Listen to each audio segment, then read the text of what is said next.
Hi guys, in this video we have a quick look on how you can use a table of contents. So we have here an example page and where you can see this is a heading of size 1, size 1, size 1, size 3.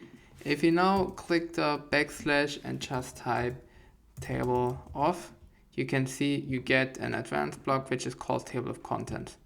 If you click on it, you can see you now have a table of contents with heading number 1, number 2, number 3, and the heading not shown.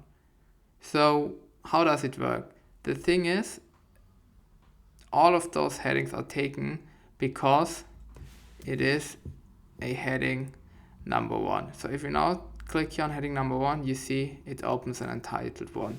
So we just write test 1 and you can see it shows up.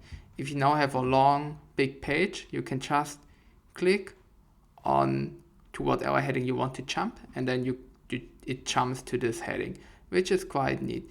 The thing is, it does not work with plain text. For example, if you just write here a simple text, it won't show up in the table of contents.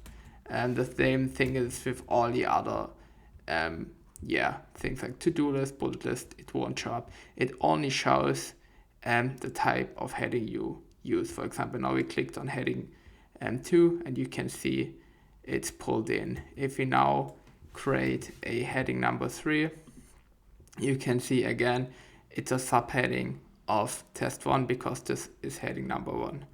So the main takeaway is if you want a table of contents, the table of contents only links to the headings. You can't link it to a text or whatsoever.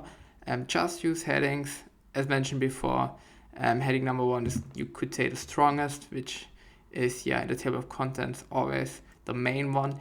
Then heading number 2 and 3 are subheadings of them. I hope this video gave you an idea what you can do with table of contents.